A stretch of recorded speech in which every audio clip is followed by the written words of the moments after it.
We're pleased to be joined by Dr. John Connolly, President, Sussex County Community College. Good to see you, Doctor. It is good to be here. Thank you. Describe Sussex County Community College. Sussex County Community College. I've been there about a year and a half, and I would say that, first of all, it is small. It is truly community-based. It's well embedded in its community in Newton and in Sussex County, and it serves intimately that community for the last 20 to 30 years. You know, we've interviewed a whole range of college presidents in your sector, as well as in the independent sector and the public, sector and the four-year colleges. What do you believe makes the county community colleges unique and special in this state and the nation? Well, I would say that in this state, and I really have been around, I have served in a community college system in Maine, Texas, Wyoming, and now in New Jersey. And what I really like about the community college system in the state of New Jersey is that they're truly independent. Every single one of these community colleges reports directly to a freely elected and or appointed board of trustees. All these community colleges are in one way or another connected to their communities. There are other places like in Texas, they're really large systems. There's a chancellor, there are other kinds of connections which frankly interfere with those community colleges being able to be responsive to the local needs.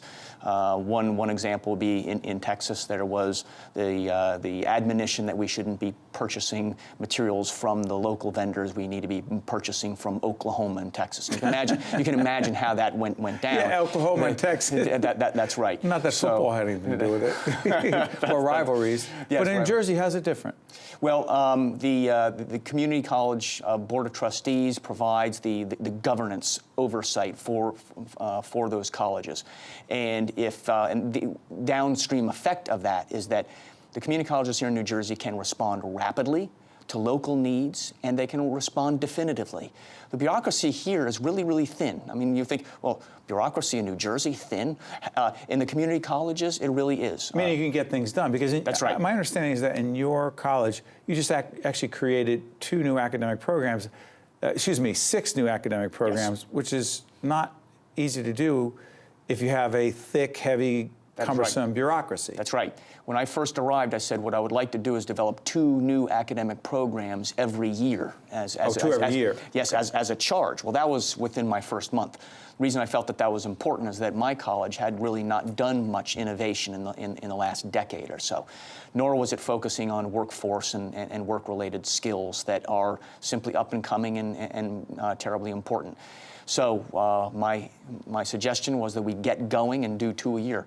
Well, I found that we can do things much faster than that, and you're right, we were able to do 6 within 1 What year. are those programs, those new programs? Well, we've got several technical options in welding and in music. We had not had those before. We've improved what we've got going on in our automotive program. So those are the really, really big and important ones. Doctor, how do they respond to the needs, the market, the demands of the students you serve? Well, what we need to do is keep our eye on what both students and parents are asking for and what employers are needing and asking for. If the community college is not responsive to employer needs, and it's one of those interesting things, and I've been emphasizing this, but I ran across it again this morning, how important this particular principle is. When developing a new academic program, the question always comes, is there a job for people at the end? Is the market saturated in these kinds of things? That's an important question. Right. However, if community colleges and employers and others think that what we really need to do is if there's a need for 30 of such and such a person with those skills in the workforce, that if we were to have a program that was graduating 20 to 30 every year, that we'd be saturating the market quickly. Flooding it. The problem is that assumes that an employer doesn't want any choice in the marketplace. If you're an employer, how many applications would you like to see? I'd like to see a lot of them. You'd like to see a lot of them. Give me options. Give you options, give you choice. And the fact of the matter is that that's really required.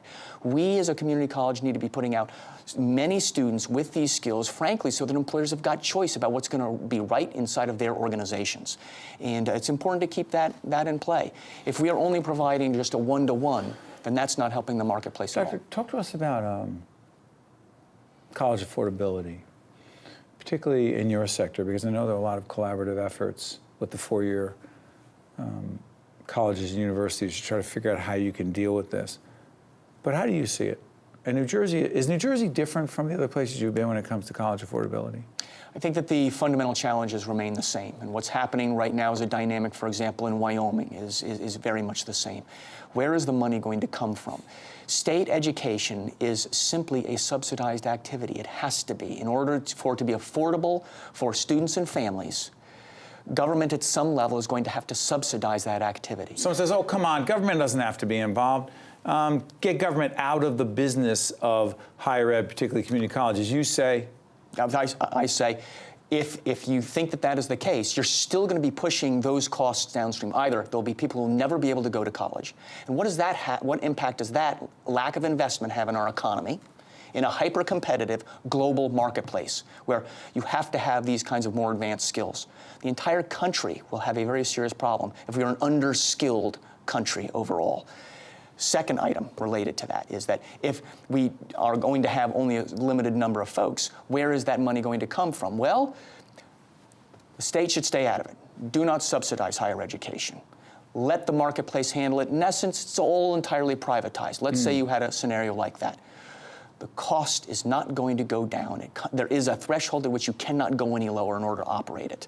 So the money is going to come from student loans or grants of one kind or another from the federal government.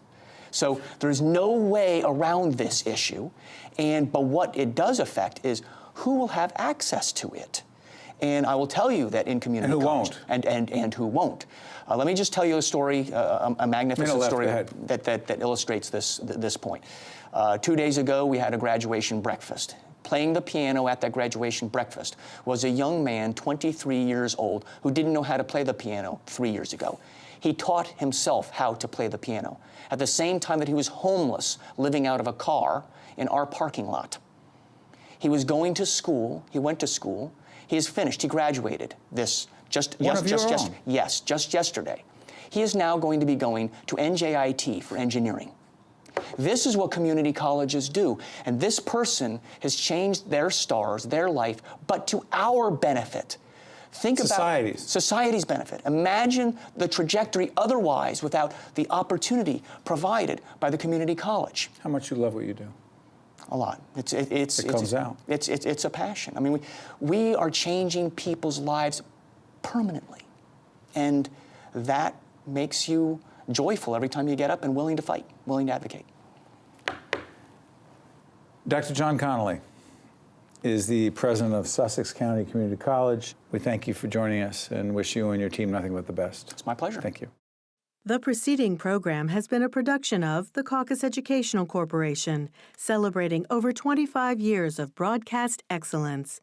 Funding for this edition of Caucus New Jersey has been provided by the New Jersey Education Association, New Jersey Council of County Colleges, New Jersey Resources, Horizon Blue Cross Blue Shield of New Jersey, New Jersey Sharing Network, Johnson & Johnson, and by the New Jersey Office of the Insurance Fraud Prosecutor. Transportation provided by Airbrook Limousine, serving the metropolitan New York, New Jersey area. Caucus New Jersey has been produced in partnership with TriStar Studios.